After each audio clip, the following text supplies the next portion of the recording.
Hello students, class 8। आज हम अपना चैप्टर 4 कंटिन्यू करेंगे जिसका नाम है material, metals and non metals. आप चैप्टर में पढ़ चुके हैं कि मेटल्स क्या होते हैं, नॉन मेटल्स कौन से होते हैं। इसमें आपको एक फ्लो चार्ट दिखाया हुआ है। मटेरियल्स कितने टाइप के होते हैं। एक तो मेटल्स होते हैं, एक नॉन मेटल्स होते हैं और एक मेटलॉइड्स होते हैं। यहाँ आप इन तीनों के नाम देख सकते हैं। आपके मेटल्स में तो मेटल्स की जो प्रॉपर्टीज़ हैं वो तो है ductile, malleability, sonorous, hard, good conductor of heat and electricity. जैसे कि एग्जाम्पल में देखिए कॉपर, आयरन, एल्यूमिनियम एक्सेट्रा।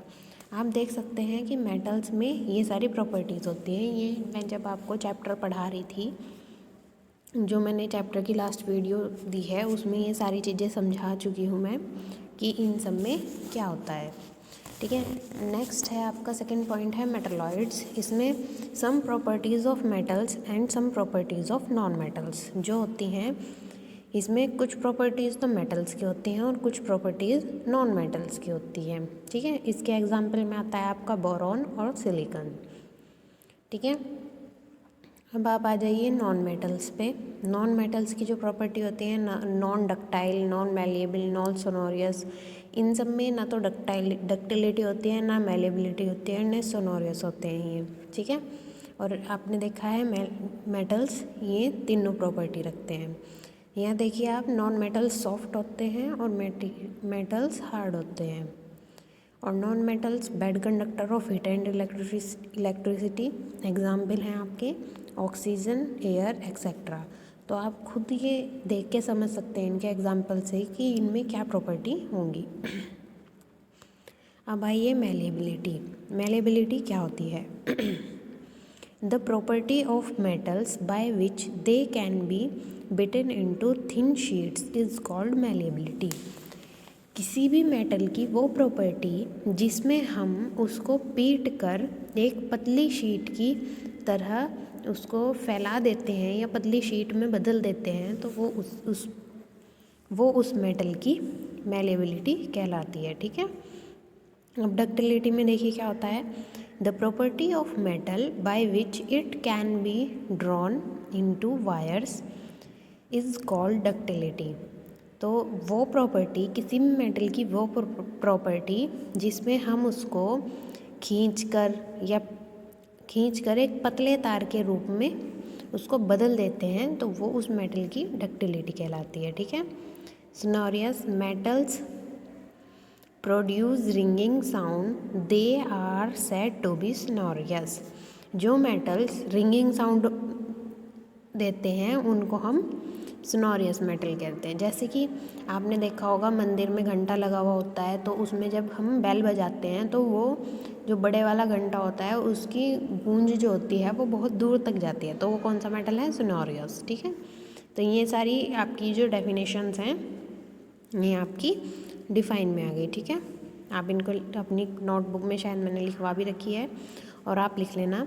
उसके बाद मैंने आपको ये करवाए हैं वेरी शॉर्ट, तो उसके बाद आप ये वाला लिखेंगे difference between metals and non metals. तो आप फिज़िकल प्रॉपर्टी के हिसाब से इसको जब अलग करेंगे, या आप इसकी फ़िज़िकल प्रॉपर्टीज़ के हिसाब से इसको अलग कर सकते हैं मेटल्स और नॉन मेटल्स को, ऐसे ही केमिकल प्रॉपर्टी के। तो फिज़िकल प्रॉपर्टीज़ क्या होगी मेटल्स की एंड नॉन मेटल्स की? इनमें difference. Metals are malleable and ductile. ये आपने अभी देख लिया है फ्लो चार्ट में कि मेटल्स जो होते हैं वो मेलेबल होते हैं और डक्टाइल होते हैं, और नॉन मेटल्स ना तो मेलेबल होते हैं और ना ही डक्टाइल होते हैं। ठीक है, अब आते हैं metals are good conductor of heat and electricity. ठीक है, ये वाला आपने पॉइंट देख लिया। इसके बाद non metals are bad conductor of heat and electricity. जो नॉन मेटल्स होते हैं वो बैड कंडक्टर होते हैं हीट और इलेक्ट्रिसिटी के। Metals are lustrous, non metals are non lustrous. मतलब कि जो ये मेटल्स होते हैं वो, जैसे आपने देखा होगा लोहे पे जंग लग जाता है और वो टूटकर ख़राब हो जाते हैं, ऐसे ही जो मेटल्स होते हैं वो ऐसे ख़राब नहीं होते। आपने देखा होगा कभी सोने में जंग लगता हुआ? नहीं देखा।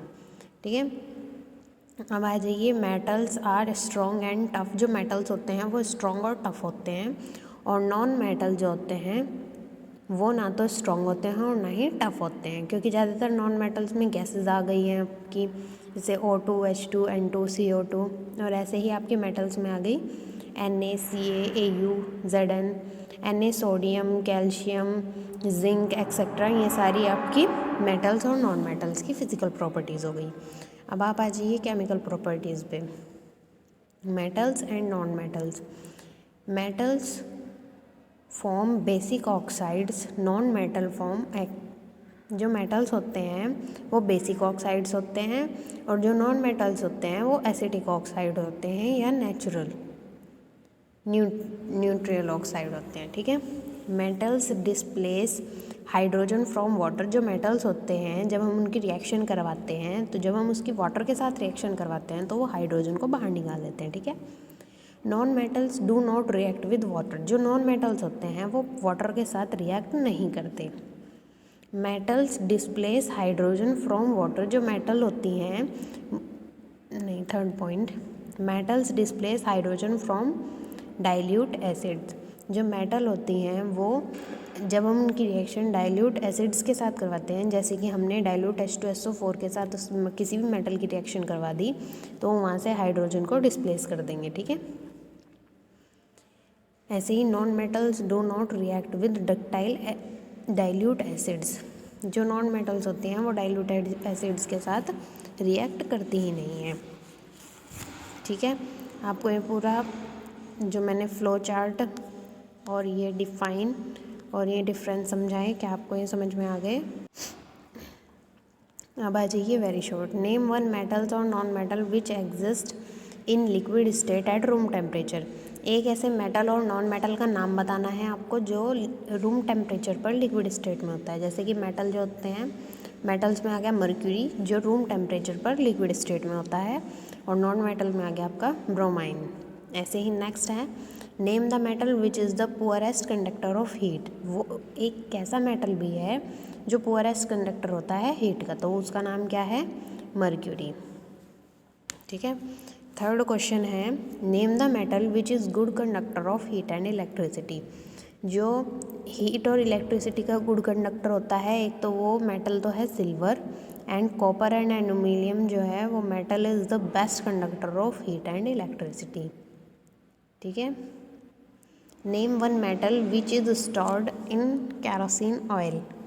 ऐसे मेटल का नाम बताइए जिसे हम कैरोसिन ऑयल में स्टोर करके रखते हैं, वो उसका नाम है सोडियम एंड पोटेशियम। ऐसे ही आप यहाँ पे आ जाइए, name the metal which is used in jewellery. Jewellery में हम कौन सा मेटल यूज़ करते हैं? Gold and silver. और which metal foil is used for packing some of medicine tablets. उसमें किसका यूज़ करते हैं हम? एल्यूमिनियम फॉयल का। Which has a longer melting point, a thin tungsten wire of a thick iron nail. तो सबसे ज़्यादा जो मेल्टिंग पॉइंट है, हायर मेल्टिंग पॉइंट, वो किसका है? टंगस्टन वायर का। ठीक है। विच इज़ डेंसर, सोडियम और zinc. Zinc is denser then sodium. जो जिंक है वो ज़्यादा डेंसर है सोडियम से। Which is more reactive, sodium और लेड। सोडियम और लेड में कौन ज़्यादा रिएक्टिव है? सोडियम। ठीक है। अब आ जाइए आपके कीवर्ड्स पे। Which metal is used to galvanize iron? Zinc. Which is used to make matchstick heads. कि जो माचिस की तिल्ली होती है उसके ऊपर का जो हेड होता है वो बनाने के लिए हम किस चीज़ का यूज़ करते हैं? रेड फास्फोरस का। Which metal is formed in a pure state in nature. Nature में प्योर स्टेट में कौन सा मेटल पाया जाता है? Gold. Which metal that is used to harden steel. वो कौन सा मेटल है जो स्टील से ज़्यादा हार्ड है? Iron. Which metal that is used to harden steel? Iron. Which is non metal that has a high melting point. वो ऐसा कौन सा नॉन मेटल है जिसका हाई मेल्टिंग पॉइंट होता है? वो क्या है? Graphite. Which is the most abundant metal on the earth. Earth पे कौन सा सबसे ज़्यादा एबिडेंट मेटल है? एल्यूमिनियम। आपको ये सारे keyword, short word, very short and defines समझ में आ गई, इसको अच्छे से याद करना है और जो है फ्लो चार्ट है इसको बिल्कुल दिमाग में बैठा लेना है, ठीक है। Thank you, have a nice day.